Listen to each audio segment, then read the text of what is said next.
Indians and elections.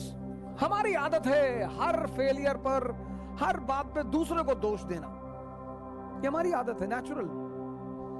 भगवान का यही मंजूर रहा। भगवान का क्या मंजूर था? कोई नहीं मिला तो भगवान को पकड़ लिए। महमूद गजनी आया, कहा अरे वो मुसलमान था, हिंदुओं को लूटना चाहता था। तुम कमजोर हो ये कभी नहीं मानोगे, तुम अपनी गलती कभी नहीं मानोगे। चलो महमूद गजनी चोर था, 1000 AD मान लिया, चलो ठीक है, मुसलमान था, तुम्हें लूटने आया था। तैमूर आया, वो भी भैया बहुत बदतमीज आदमी था, भैया हम लोग को लूटने आया था, मतलब फिर उसी गलती। नादिर शाह आया, फिर मारा, फिर लूटा, लेकिन उसी की गलती। अब्दाली आया, फिर मारा, फिर लूटा, फिर उसी की गलती। फिर 200 साल अंग्रेज आके लूटे, इंग्लिश। अंग्रेजों ने हम लोगों के साथ धोखेबाजी की। तुम 5 रुपए के सिक्के पे पैर रख के खड़े हो जाते हो, तुमसे कौन धोखेबाजी करेगा? सड़क पे 5 रुपए का सिक्का पड़ा हो तो ऐसे पैर रख के खड़े हो, तो देखते हो इधर उधर कोई ना देखे तो उठा ले।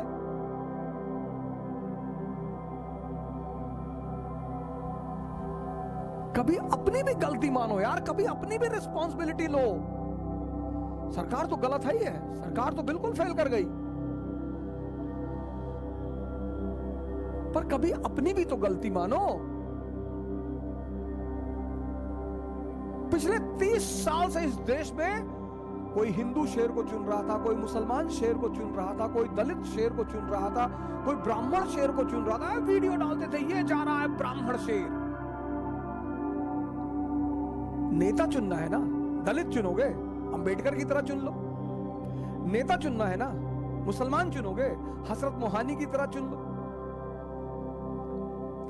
हारून की तरह चुन। इस्लाम की सबसे बड़ी देन, इस्लाम की सबसे बड़ी देन जो इस देश के 90% मुसलमानों को नहीं पता है। राजनीति में इस्लाम की सबसे बड़ी देन, राजनीति में नहीं पता, वो है एनलाइटेंड एरिस्टोक्रेसी। ये इस्लाम की सबसे बड़ी देन है, एनलाइटेंड एरिस्टोक्रेसी। और इसमें 2 नाम इतने महान हैं, एक अल हारून और दूसरा उसका बेटा अल मामून। सर पढ़िए कभी इनके बारे में। 90% मुसलमान औरंगजेब का नाम जानते हैं, इन लोग का जानते ही नहीं। औरंगजेब बड़ा बढ़िया आदमी था, चच्चा थे तुम्हारे ना।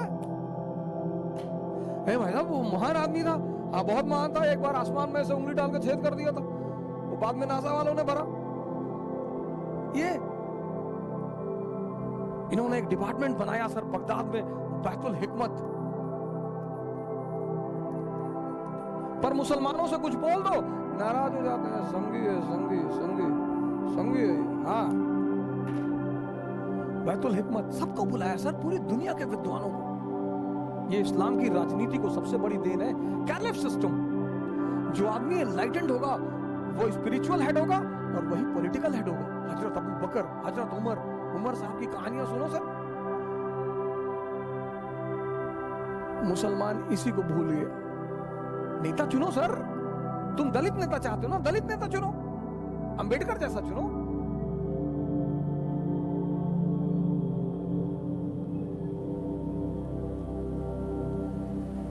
कोई हारून जैसा चुनो।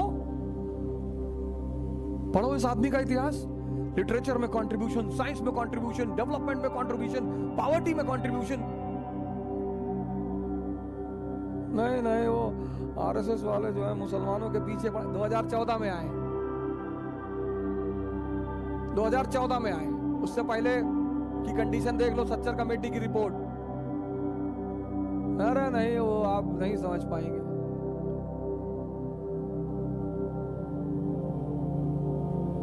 ये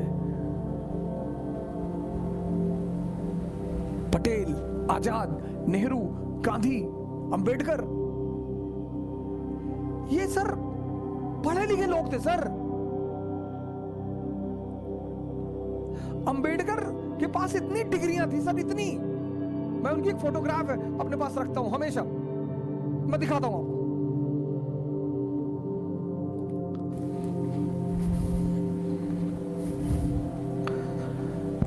सर ये देखिए सर ये फोटोग्राफ मैं अपने बेडरूम में रखा हूं और मैं इसको देखता हूं सर। डिग्री देखिए sir, degree doctor B R Ambedkar, MA PhD Columbia, DSc, बहुत लोगों को पता ही नहीं होगा, जो उनको भगवान मानते हैं उनको भी नहीं पता होगा। DSc London, LLD Columbia, DLitt bar at law London, MLC, इतनी डिग्री सर। पटरौना यूनिवर्सिटी से नहीं। ऐसे आदमी को नेता चुनो सर, इसी को बोलते हैं एनलाइटेंड एरिस्टोक्रेसी।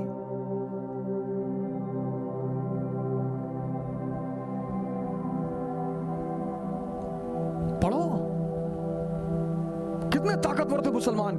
पूरा स्पेन से लेके कैस्पियन सी, स्पेन से लेके चाइना सी, कैस्पियन से लेके हिंदुस्तान, सब पर कब्जा। कुछ तो बात रही होगी ना सर। भगवान राम जैसा राजा चुनो, त्याग करने को तैयार है हमेशा, खुद के लिए कुछ नहीं करना, कभी पिता के लिए करना, कभी प्रजा के लिए करना। गुरु गोविंद सिंह जैसा राजा चुनो सर, 4 बेटे कुर्बान।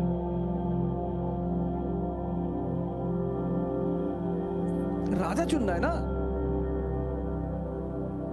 चुनने की ताकत तो तुम्हारे हाथ में। तुम दूसरे को दोष क्यों देते हो?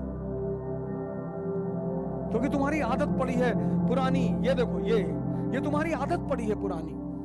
तुम अपना इंट्रोस्पेक्शन कभी नहीं करोगे।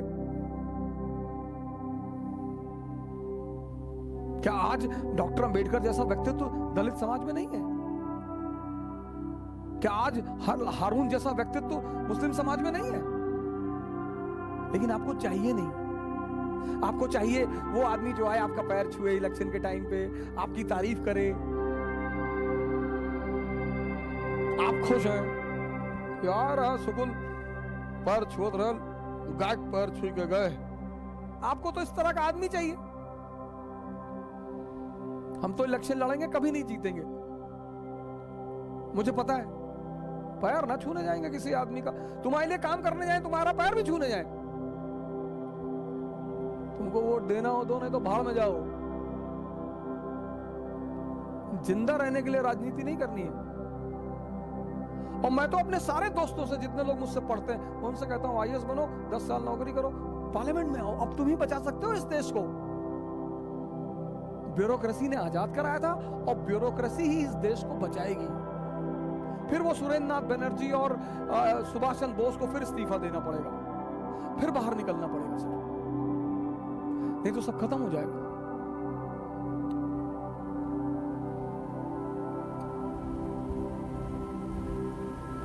अभी सर देश बहुत संकट से गुजर रहा है, हम बहुत संकट से गुजर रहे हैं सर। अभी बहुत संयम रखने का समय है सर, अभी बहुत संभलने का समय है सर।